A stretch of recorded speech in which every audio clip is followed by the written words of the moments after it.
Hello, world. Welcome to episode 146 of the Jimmy Canz Show. It is prediction time.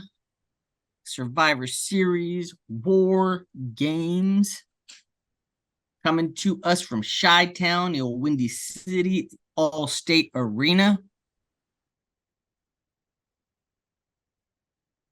Question.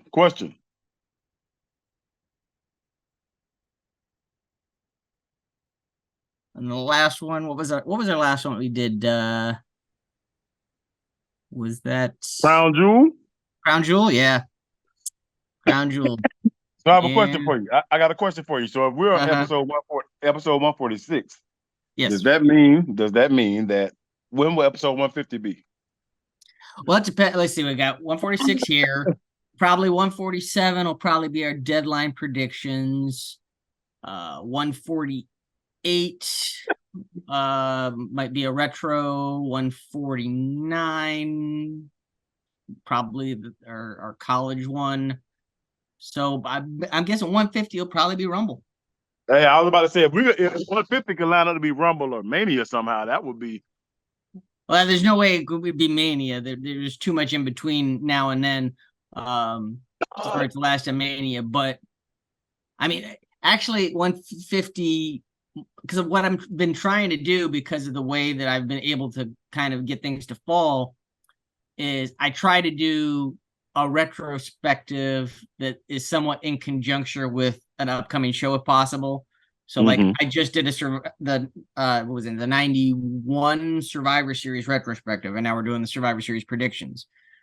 Mm-hmm. So I want to probably try and get in the 92 Rumble retrospective before we do our Rumble predictions. You know what you could do? You could make the retrospective point shows. So 1.145.5.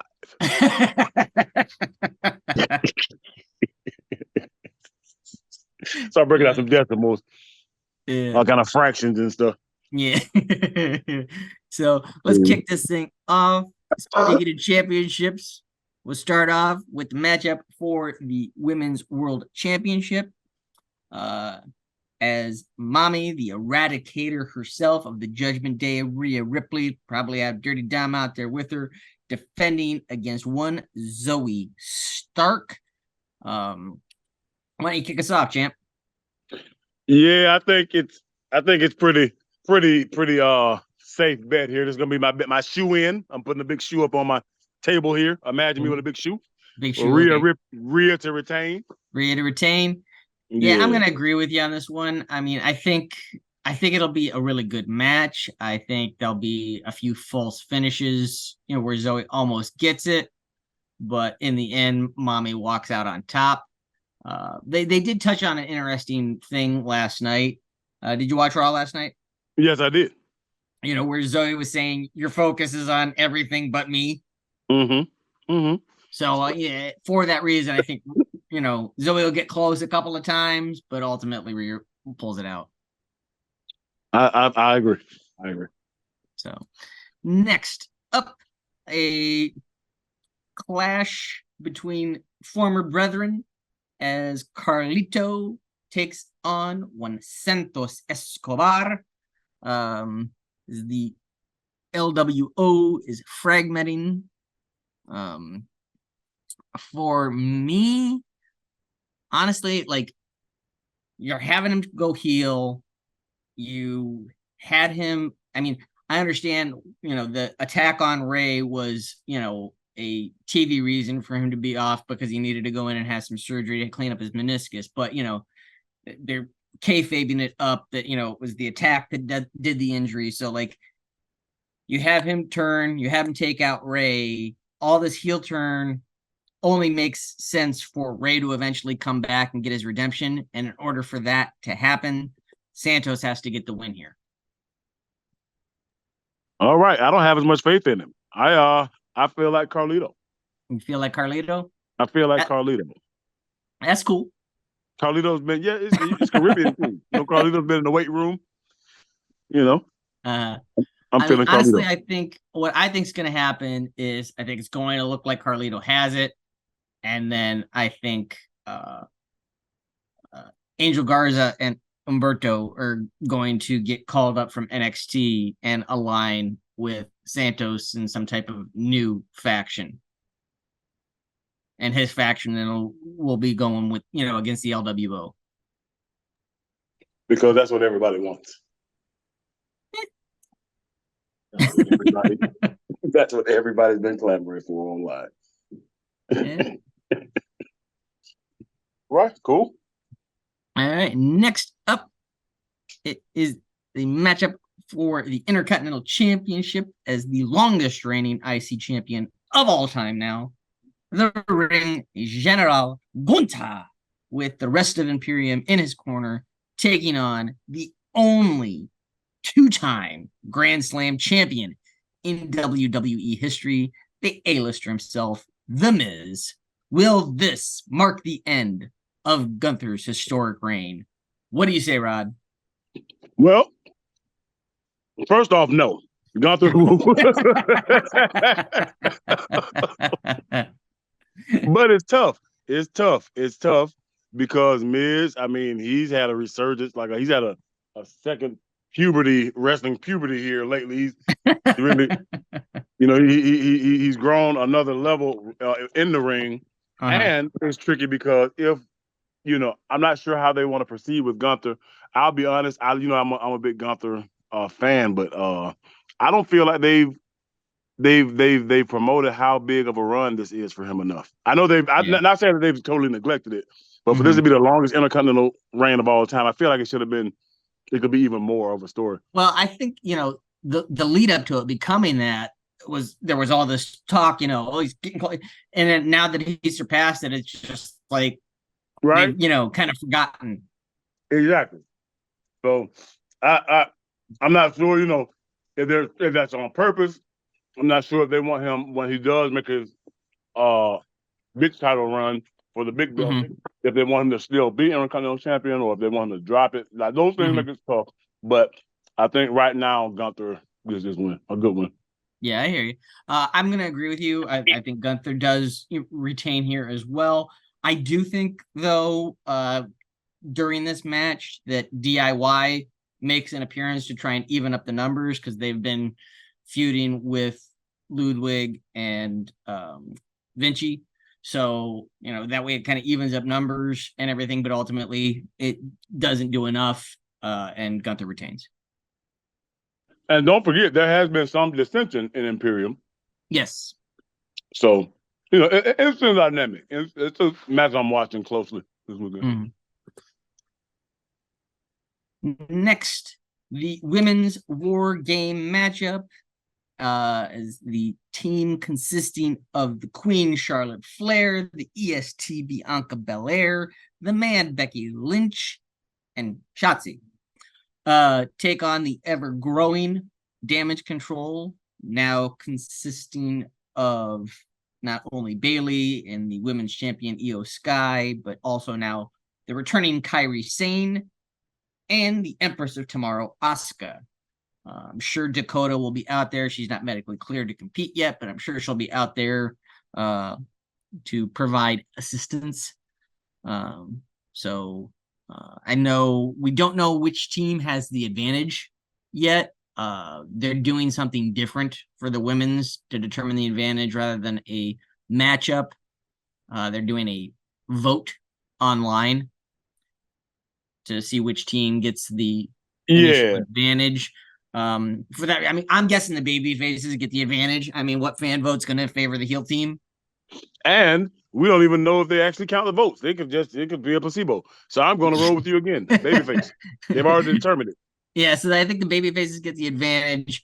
But I think also that babyface team, I think there's too many egos on that babyface team. I mean, you've got Charlotte, Bianca, and Becky, and I think ultimately that will end up costing them.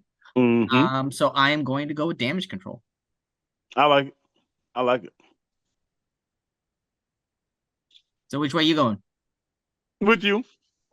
No, I'm not. I'm sorry. Not Damage Control. I'm going with the baby faces. I apologize. I got caught up. Look, you convinced me with your reasoning so well.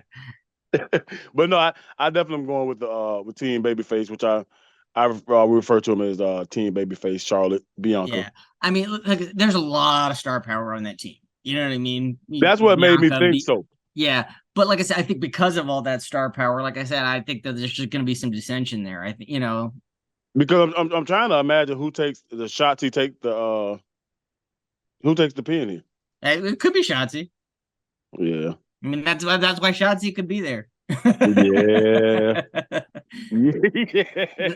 the three of them all arguing and with each other, and then Hmm. Shotzi gets double teamed and Quadruple blastered. yeah, Yeah, I got you. gets misted and insane elbow and the over the moonsault and Hmm. all in Hmm. succession. Yes, Bing, yes, bing, bing. yes. So Consecutively. yeah, so that's that one, and then last but not least, the men's war game match, 5-on-5. The babyface team consisting of the American Nightmare Cody Rhodes, Sami Zayn, your world heavyweight champion Seth frickin' Rollins, main event Jey Uso, yeet, and the returning Viper Randy Orton taking on the Judgment Day, consisting of North American champion Old Dirty Dom, the tag champions in Finn Balor and Senior Money in the Bank Damian Priest, the newest member of Judgment Day, JD McDonough, and they are joined by Drew McIntyre. Not a member of Judgment Day, but joining them in this matchup because he just wants to get his hands on Jey Uso. And the Judgment Day McIntyre team has the advantage. That being Okay. said, Rod, who you going with? You know, I made this pick before last night's show. Okay. Mm-hmm. So that's important to know. But I'm gonna stay with Team Babyface. I'm gonna go with Randy with the RKO on JD for the win. Mm-hmm. That the Drew element though kind of it gave me pause a minute there. I like it. I like that Mm-hmm. element. I'm going to concur on this one. And then also a little bit of a flip reasoning for this is like last year was the first War Games on the main roster, outside of Mm-hmm. NXT. Mm-hmm. And last year the women's babyface team won, and the men heel team won. I think Okay. we're going to get role reversals here. Mm-hmm. So Okay. that's where my head kind of was here. Plus, I mean, you've got Randy Orton's return. I don't think you Yeah. have somebody of his caliber return just to lose. Yeah. I already see him hitting JD with the RKO out of nowhere. Yeah. Okay. So our differences then are two. You got Carlito, I got Santos, you got the women's babyface team, and I've got Damage Control. So Agreed. we'll see how things go on this one. Like I said, come back a couple of weeks, early December. We got NXT Deadline to discuss. That should be a good one. Right now, only one match officially, completely filled out, and that's the NXT Championship matchup with Ilya Dragunov taking on Baron Corbin.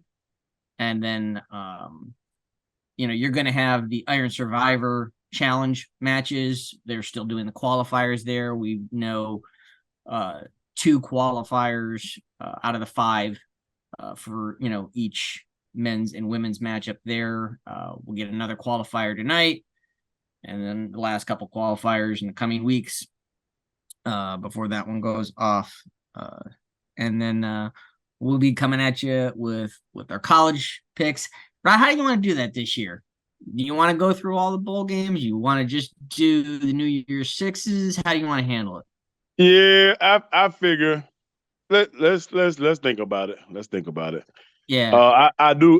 That doesn't sound bad to go like New Year's Six and beyond. You know what I mean? New Year's Six just and do the New playoff. Year's Six and then the championship. I mean, here's the thing: is I mean, I think this is going to be the last year where we have all these undercard type of bowls with the playoff expanding next year, and your conferences, expanding and disbanding Mm-hmm. Mm-hmm. simultaneously.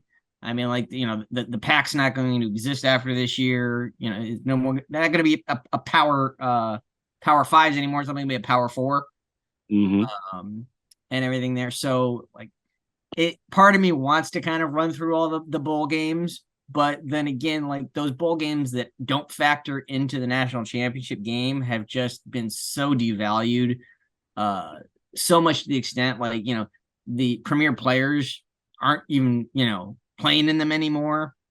Sometimes teams don't even accept bowl bids. Like, the whole team just, the whole program's just like, no, we're good, we don't want to go. You know, So they're scrambling to if try and find people to even put in some of these bowl games. if we are pretty convinced that that may be the case, that this may be the last year, maybe that's the reason why we have to do it one more time for all of them this year. Maybe. Yeah, that's what I said. Like, part of me kind of is like, oh, should we do it simply because this might be the last real big bowl season, and then, Yeah. like, next year we just do, the expanded playoffs, uh, Yeah.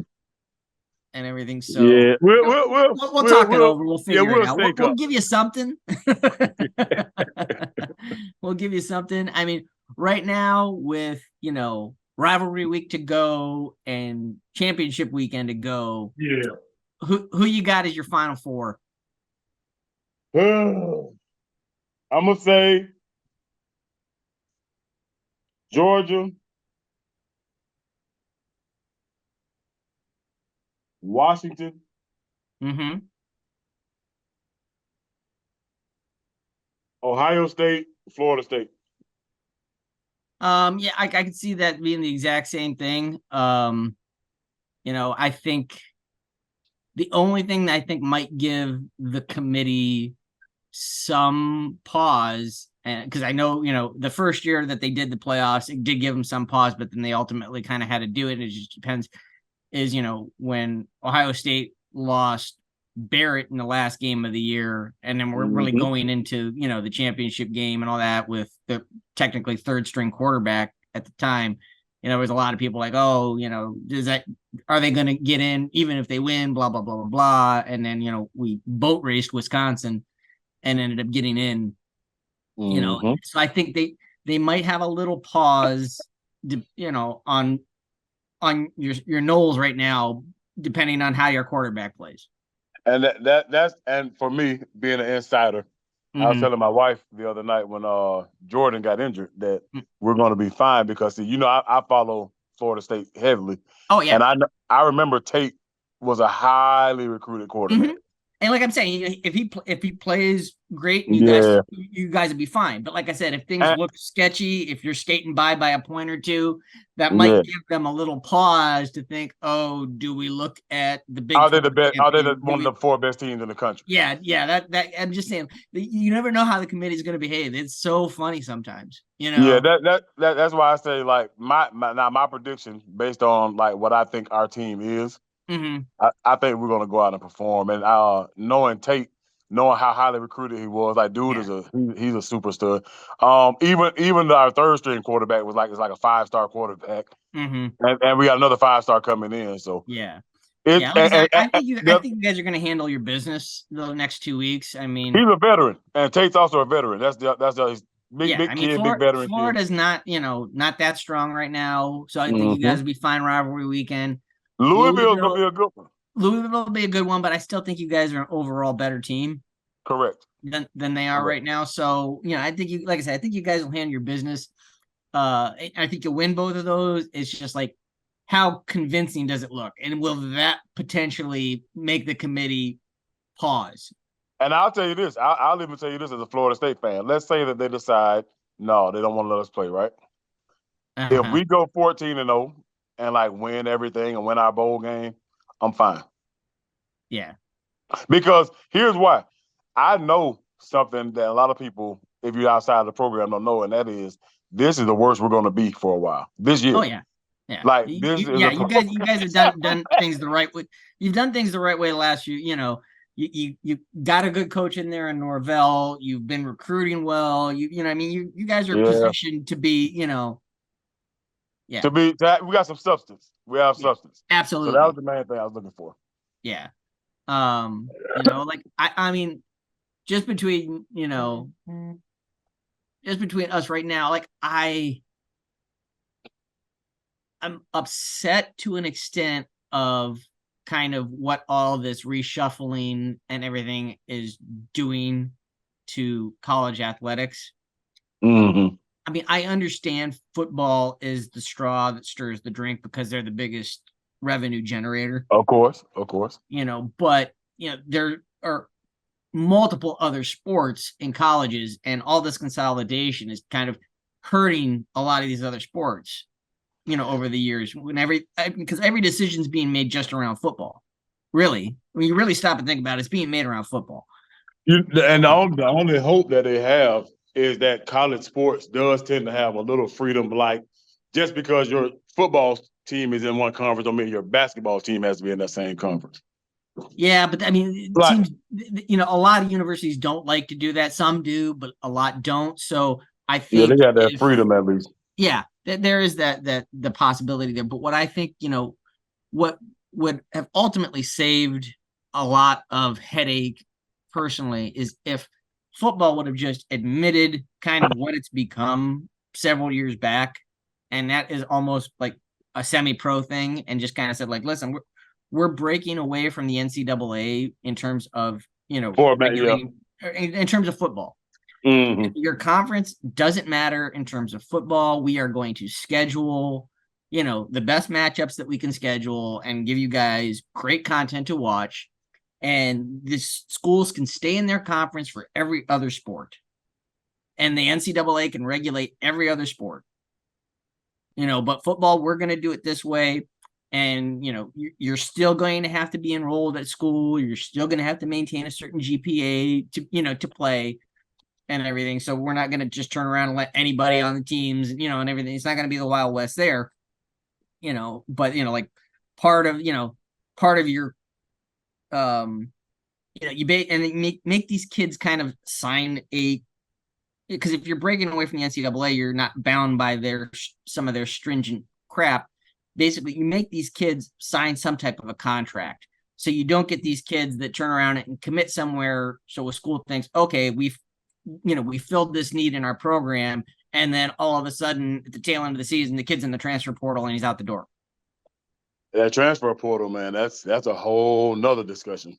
Right, but that's what I'm saying. Like if college football would have broken away from it and just basically been like, look, you're signing a contract now. Part of that contract says, you get X amount of scholarship. That's those are some of the terms of your contract, but you're signed to a contract.